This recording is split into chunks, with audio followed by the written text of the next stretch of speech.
Hello guys, welcome to my page, Timo Starboy Reality TikTok TV. Yeah, I just want to say this one quick. I want to update you quick. So about this oil subsidy removal. So it's what we want to talk about. So welcome to my page on YouTube and Facebook. Yeah, so if you are first time in on our platform, please subscribe, share and like, and leave your comment below. So thank you. So let's get started. Tinubu as it was inaugurated on May 29. That is 2 days ago. So he was saying a speech about removing of oil something. So that is not what we needed now. That is not the first, because our insecurity, you need to tackle it. We need to tackle our insecurity so that our farmer can go to the farm. They can go to their business to provide food, because Yorùbá sọ pé tí ebi bá ti kúrò nínú ìṣẹ́ if there is if we remove the hunger from the our problem, I hope the rest is solved. If we remove the hunger, if we eat belle food, so the rest is solved. The rest of the problem, it will be solved. So we need to tackle all this Boko Haram. Just tell us how you can tackle the Boko Haram, how you can eradicate them. That is what we need to hear. Not all this oil subsidy, whatever, remove, That is the last thing to do. So don't jump the gun. You cannot just walk in and saying all these things like this, because many people now, they cannot move. They cannot move an inch. There is a Boko Haram, there is insurgent, there is all these kidnappers, a gunman, all this Fulani caliphate. So you need to tackle them. You need to talk about it, how you can, apprehend them. That is what we need to hear, not all this kind of subsidy. Yeah. Even what if you remove the subsidy from this fuel now, and so what? Does it mean that there won't be inflation? So man, we need to get your this thing. You need to get your schedule right. I don't know if somebody is writing a jargon script from you, or maybe you are the one reading the script, or the script is reading you. We don't know where you are going. We don't want to be just kind of a talking, no action. We need some action on our security level, because we cannot no these farmers, they cannot go on their daily work. Everything is trapped. So just remove the tree. You need to remove the tree on top of the tree. The one that is on top, remove it first before you can remove the middle one, or the down one. So anyway, guys, let me just play you this video to know what we are talking about, because we want you to be vigilant. I mean, youth, be vigilant. Don't let anybody deceive you with sweet mouth, sugar-coated mouth, saying I will do this. We have heard all these things for many years ago, and it's keeping repeating itself. They will be just promising, empty promise, and they will not do anything. They will not do any jack. They will not do anything. They will left the necessary one untouched, just giving you sugar-coated mouth and telling you, I will do this, I will fix light, I will fix road, I will fix hospital, and nothing will be done at the end of the day. So we are tired of all these jargons, all these nonsense things we are hearing, you are talking, just talking like a walking talking, and nothing done, no action. We need some action.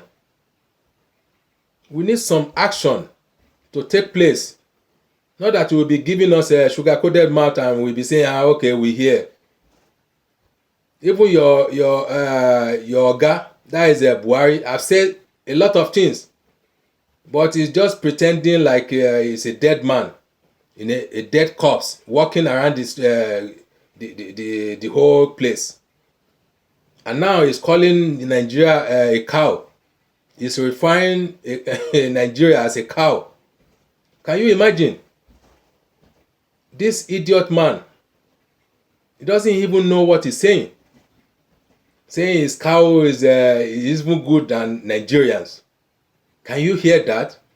Can you hear what is coming out from this mouth, this malam? I told you this man is behaving. He's just like a cow. Now he has gone back to his own family, a cow family. He is the one that is a cow, and that is one he wanted to treat Nigeria. He wanted to make Nigeria as a cow so that you can be listening to his stupidity. Thank God it didn't work for him. He can smell his own body odor now. He can smell his own himself. They give it to him back to back, bomber to bomber. You know? So if this current government now is doing nonsense, that is the woto they will get. Because we need some action. We don't need talking. This is not the time of talking. Welcome, Charlie Chris. Welcome to the platform. So that is what we are saying. We need some action to be done, and to be done fast. Not you'll be talking to stupid people and you think you are talking. You are not talking sense here. You are not talking any sense at all. Let me tell you for free. You are not talking any sense. You need to get your priority right. Do something that we will credit you for that. You know, we will give you your merit. Do something that Nigeria will be proud of you. They will give you the merit. Not that you will be promising empty promise all the time. We don't need that one. We are tired of that one. We are tired. We are done tired of all this mess. We need action. Someone that will govern the place. And if you cannot get the job done, let Nigeria disintegrate. You know, let everybody go their way. Let Igbo go their way, Yoruba go their way, Hausa go their way. Let's make everything go away. You know, all this kind of promise, we don't tired. If you cannot rule the whole entire 200 million people, let everybody separate. That is simple as ABC. Let everybody go. The marriage is a red flag. The marriage is a red flag. You know, it cannot hold anymore. So everybody should separate, should go their way. I don't know why you guys cannot understand. Or simply because you are lack of education, or I don't know, or sense. We have been saying this all along, you know, many times, you know, millions of times. Everybody should go. This place is so big. It's so big. It's so big. Over 250 ethnic groups. Ethnicity. So you can't hold it. You can't handle it. So let everybody separate. I don't know how much we can be saying this for you people to understand the level that we are. I don't know. I can't even get it. So guys, let me play you his words, you know, his speech on the inauguration day, that he was saying that is a winner. I don't know who give you the winner. something that they rigged for you. You know, INEC and Buhari, a president of a cow. You know, thank God he has gone back to his Daura or maybe Niger. Let him vanish. We don't need you. Okay, let me play you. Sorry for the delay. Here's the man. Listen to what he's saying. That no provision is there for fuel subsidy. Fuel subsidy. Even some Mumu, they are even clapping. They don't even know what they are hearing. What are the implications? At this forum, members of the organized labor, civil society groups, and stakeholders in the oil and gas industry are dissecting the issues on subsidy. Transportation is copying a huge amount of that subsidy, so you need a framework for public transportation where mass transit system will be the norm. All this one is not necessary. It's groups and stakeholders in the oil and is gone. He said the subsidy is gone. I don't know what he mean by is gone. You know. So let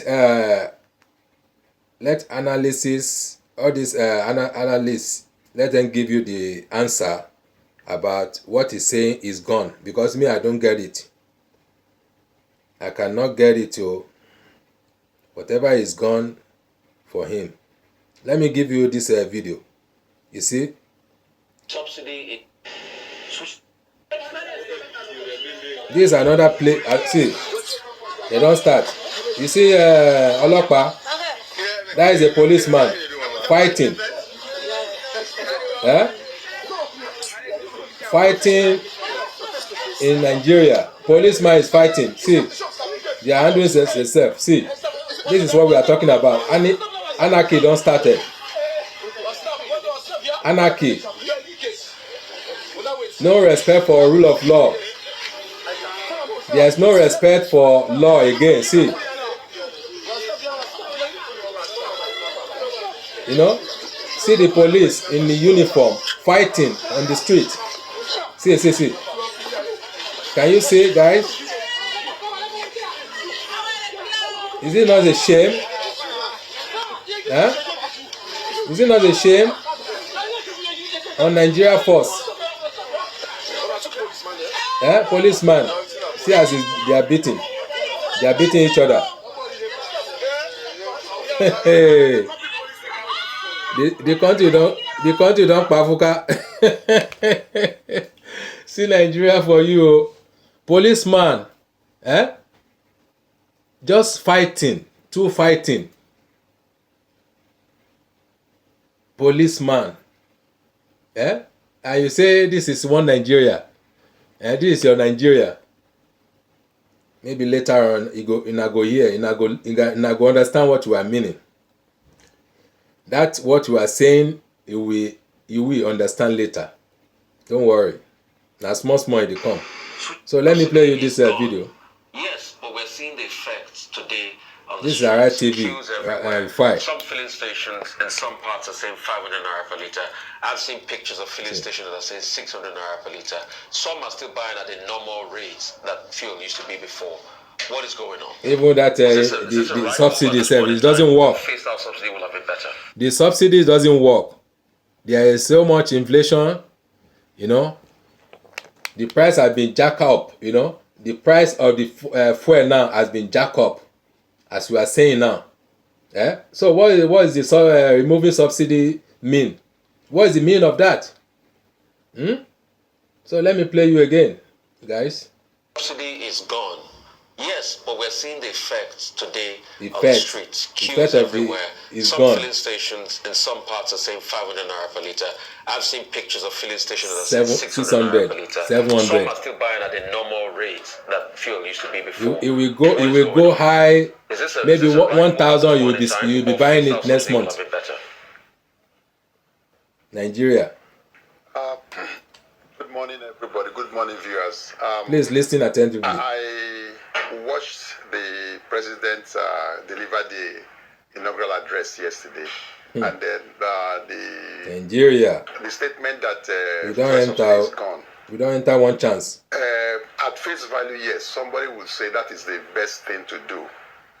But I think a more pragmatic approach could have been taken if we're able to address this lingering issue. It has been lingering for a long time, and there have been various discussions and seminars by the Nigerian Community Society. Good morning, good morning, viewers. How to handle Just this share. subsidy issue. Yes, government should God will bless you. get out of this first subsidy trap. And but the Share. approach, I have a problem with the unbelievable. Yeah, it's unbelievable. It has a lot of implications. It's really unbelievable. For the economy, and I must. The show has just started. Go back into history and new government, new era. The show have just started. The past president, they were those who were against the subsidy issue, and they said that there was no subsidy. Or when the government Nasungo eat in a breakfast. Had introduced Nasungo eat in a breakfast. Many years ago. However, they have repented. Nigeria will soon eat their breakfast. The approach, because the consequences are actually very serious. It's going to be highly inflationary. And in my view, what could have happened was to remove the subsidy, but in a more planned approach. Maybe phase it. And then, secondly, the fact that the previous president did not budget for subsidy does not mean you should just quickly jump into the bandwagon and just follow the template is set for you. Because even the past president, President Buhari himself, did not implement subsidy removal as originally planned in the Petroleum Industry Act, the PI, which is signed into law. It was postponed. And so if you are coming as a new president and you have a trap or something, a template prepared for you, you don't just walk into it. You may need to remove the subsidy, but not walk into a template. The fact that in the budget there was no subsidy provision does not mean you should just quickly. You may need to actually remove it. Maybe make some little allowance, and then you phase it out. So by the end of this year, you find that you have removed it, because we need to remove it. But by the big bang approach, in my view, may have serious consequences for the Nigerian economy, at least in the short term. All right. Well, thank you for sharing that in terms of the immediate impact on the Nigerian economy and the Nigerian people. I'd like to make reference to a tweet by the founder of Budget, where he talked about some of the provisions to cushion the effect of the removal of subsidy, or what must be in place for it to be successful. He talked about reducing food inflation. He talked about providing an alternative source of transportation, and also a social investment plan. What's your view in terms of, now the announcement of the removal of subsidy has been made by the president? I don't believe there will be a going back on that. What must there be in place for this to be successful and to cushion the impact on the ordinary Nigerian? Yes, I agree totally that something should be done to handle this, to manage the consequences. And, Thank you. Now, thank you for sharing. Thank you for liking. Enhancing God will bless you all. Refining capacity before you now begin to embark on this. And thank God we have the Dangote refinery coming up on stream. And we have heard all this before in the military era, when government will say we're going to increase the pump price of fuel, and then we're going to deploy the proceeds into infrastructure. This is not the first time we're hearing that. It's been said over and over again by the government of Obasanjo, we don't tire ourselves. The government of Jonathan. We don't all tire. the governments, when they make this pronouncement, they always tell us that the gains from this subsidy removal will be deployed into agriculture, into road construction and all that. So that is not a new thing. We don't tire of the game. All this they are silly game. Seeing those things actually affecting infrastructure. Buhari don't deceive or finish. What government could have done? Give him to his like brother. Said, there's no going back on that. What they could have done was to wait a little bit. Let us see the Dangote refinery bringing out local products. Let us now begin to make sure we can gradually, manage the consequences. Because in Nigeria, more often than not, because of distortions in the system, there are distortions. When prices go up, they hardly come down. In many cases, there are a lot of distortions in the system. The linkages are not actually as will have been expected in a normally functioning economy. So when you allow the prices to go up, and then you now begin to moderate the consequences, it may take time for it to see. There's this lag effect. in transmission. There's a lag effect. So what now that it has been done, it's saying no going back on subsidy removal. Fine, government should not go ahead and begin to provide cushion, very very convenient cushion for the ordinary person in terms of being able to provide public transportation. I agree entirely with that, and look for other means to ameliorate. Of course, government also had the provision that the money borrowed from the World Bank, I think about $800 or $1 million or so, to be able to cushion the effects. And the plan, from what I know, was to kind of distribute money. Sharing cash actually may not be the way out, but how to address the consequences of the removal will be the way government should actually go. And I think that could have been avoided if we had this phased approach in the removal of subsidy. I support the removal of subsidy, but the approach of removing it, in my view, I have some little concern about that. I mean, Prof, I also support the removal of subsidy, but like you said, it's the approach that is problematic. But two things. You see, because you economists keep saying short term, and I'd like to extray that line of thought. In the short term, it's going to be inflationary. Is it only in the short term? And I'll give you a reflection of when subsidy was removed in diesel. Because, this was, when subsidy was removed in diesel, this was what we said too, when we deregulated diesel. We said in the short term, prices will stabilize. But diesel price never stabilized since then. And it's been many years down the line. So, but the counter argument I know you like to give is the fact that, yeah, we have the Dangote refinery and all of that, but will it truly stabilize when it comes to the short term? But we have to find a way around it. Secondly, isn't it time for us, and I think this one part we don't do too much in our governance, to be doing the econometric analysis of governmental decisions and policies? Because if we had factored in the econometric analysis, I'm not sure that this knock-on effect of that announcement was envisaged. Because it is only when inflation's number come out we'll see the inflationary impact on the economy. Thirdly, also the need for the econometric analysis is the fact that this talk about convergence of interest rate, of forex rates between the parallel market and the other market.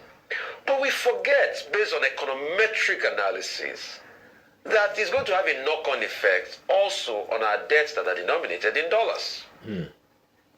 We also forget that our problem is really the humongous supply, which most of the time, yes, might be occasioned by industry, but is also occasioned by a massive level of corruption in this country.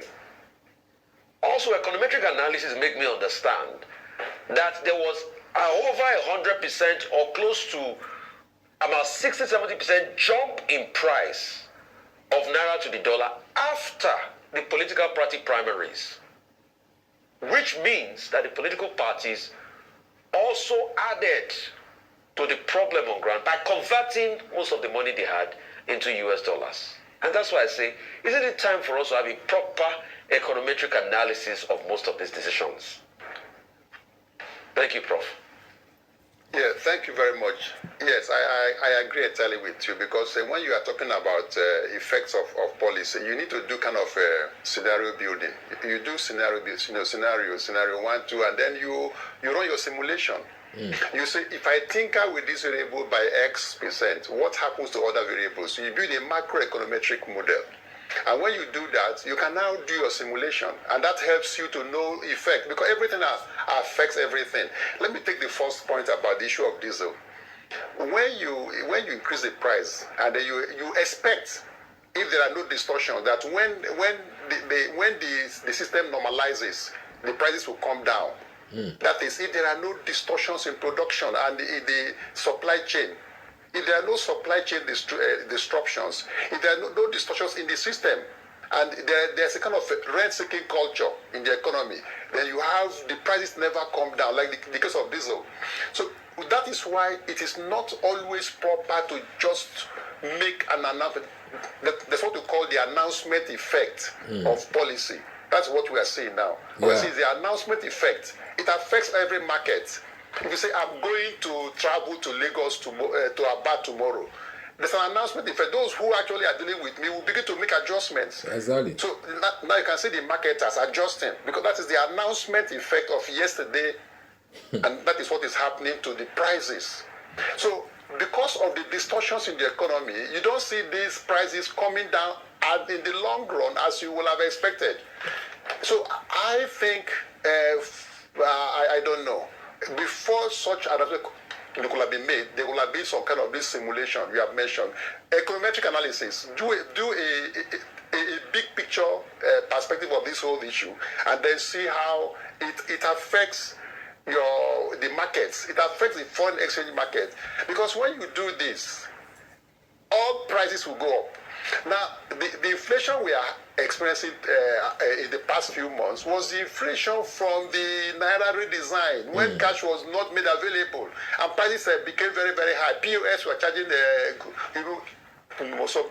big amounts for people to collect money, and we are still trying to come out of that. And then we are having this announcement effect of the inaugural speech. So I think there's need for caution when talking about policy. So if that is a step that could have been withdrawn, I would have said yes, they needed to take a look at it more closely. Supporting the fuel subsidy removal is not in any way in question.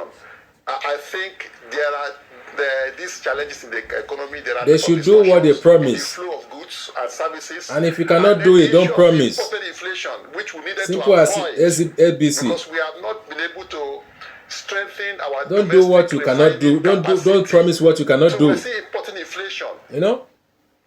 Don't promise. Need to cut off that portion. Must you promise? Import inflation from those who supply us these refined products, and then we now focus on the domestic inflation. What could have been done was to have made some extra provision for this subsidy for a few months, and then you let Dangote come on stream. Yeah, and that is it. it. Will now help you to moderate your inflation, and then you can before the end of this year, then remove the entire subsidy. I have my concern about this big announcement effect, and I hope the new government will be able to manage. If something fall on top of something, you will first of all put the upper one. The upper one, you put it away before you begin to dig extra down. budgetary allocation to subsidy to the end of the year. Do you not think that this issue that we're having today is as a result of the previous administration, where they had said that they had only 6 months to remove subsidy, following the signing of the PIA, and following which they would then remove it gradually? So this ought to have been done in the last 1 month. Therefore, they put a burden on this new administration, leaving them little or no choice but to make this particular decision, particularly if they're saying that there's no money to fund subsidy further. That's the first question I'd like to ask you, because what would you have him do if there's no money to fund subsidy further?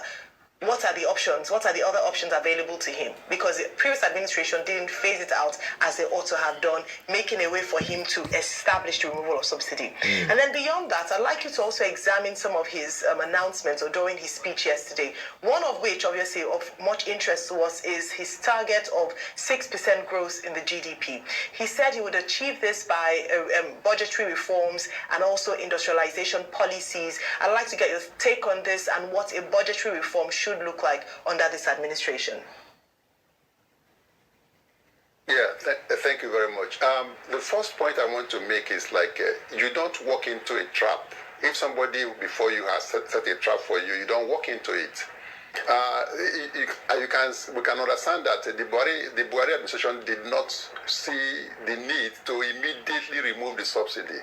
They didn't see that need. They were shifting it, probably for political reasons, probably.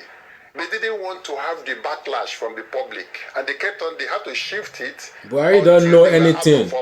It's a dummy. And then you are coming into office, and then you could just quickly walk Buhari into doesn't it. know anything. Doesn't know any jack. That might not be a very, very wise move. It's lack of education. For you, and then you lack of sense. Some extra provision. Where would the money come from? Where has the money been coming from before now? We've been borrowing.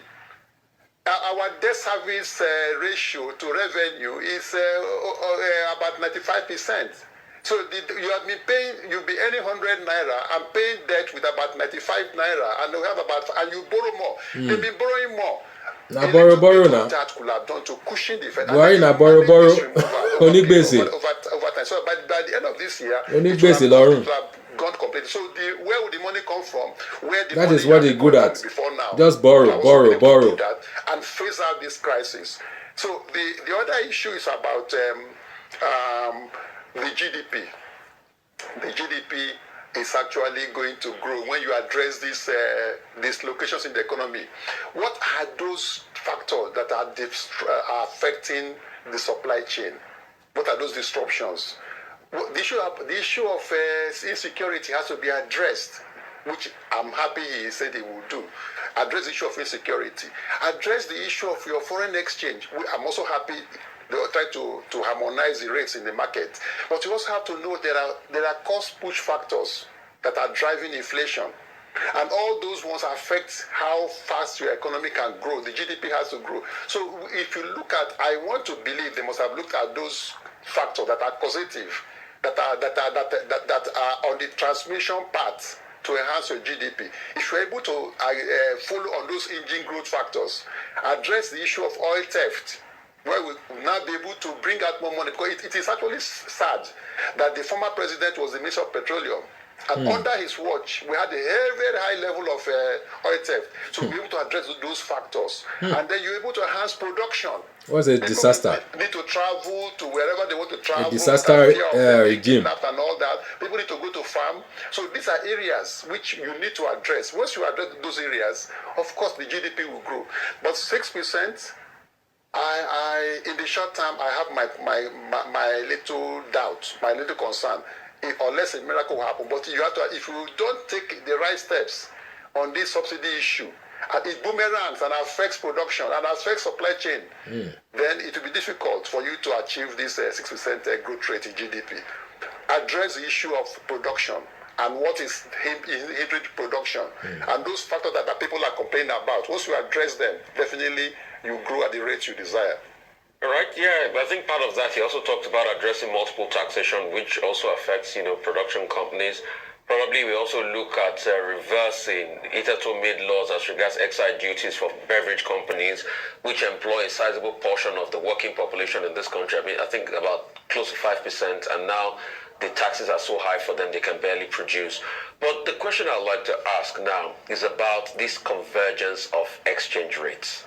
Again, maybe we need to have an econometric analysis to the convergence of exchange rate arguments. Thank you. Let's look at the variables. One of the things that that pushes the need for dollar in this country, apart from industry and apart from school, apart from medical, is also corruption. And apart from the informal sector, is also corruption. The level at which corruption demands dollars is unprecedented. We see that outplay in even the growth of our real estate sector. Let's put in that variable in this econometric analysis. Vis-a-vis converging the rates for the other variables that support the convergence of the rates, which is foreign direct investment and other foreign inflows. What's going to be your say as regards? It's also owing to the fact that we might also ramp up our debts, because the cost of debt will increase once you converge the rates, and the Naira has to find a level. And I also put in an historical antecedent. 1986, exactly the same thing we did. We said it will find its level at 3 Naira, from 1 Naira to $1. It will find its level at 3 Naira. We all remember how the story continued up to 11 Naira, and it kept on going. What's your take on this, sir? Yeah, thank you very much. I think you hit the nail on the head. I think the issue of corruption is very, very critical in the foreign exchange market. From my little knowledge about this market, and my, in the industry, I have never seen a kind of high level of scam as in the past administration, where you have a scam in the foreign exchange market. There's a lot of round tripping. The margin has never been as wide as it was under Buhari administration. When you have the official rate is about 463, and you have the final market rate about 750.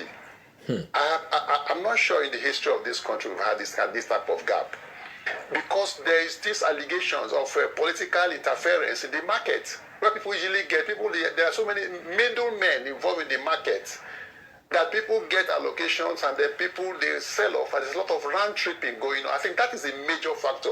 Before you are traveling abroad, you apply for your travel allowance PTA. Within a week, you get it now. Or you want to pay school fees. You fill in your papers, you fill your Form A, you get it within a short time.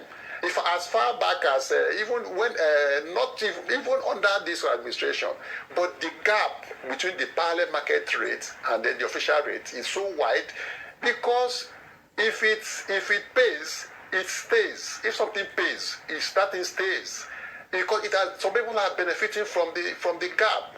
And the gap has refused to go away. So you hit the nail on the head. It's purely corruption. It's corruption. And some banks may actually be benefiting from this. So that is actually where the Tinubu government will have to look into. Eliminate this scam. Eliminate this round tripping. The rates will automatically begin to come together. They begin to match. If there is nothing to in it, the margin will actually be not very little. If you want foreign exchange now, if you want to get it, you get it today. You just call your malam, like people do, or go to the bureau de change, and then you get it at a high rate. But if you want to apply through your bank, you cannot. You have to go to CBN and fill your Form A, and it takes a long time before you have your Form A number. So people don't actually access foreign exchange through the official route. It is actually the parallel market. That really is a functional rate where you can actually buy and sell foreign exchange in Nigeria. So eliminate that scam.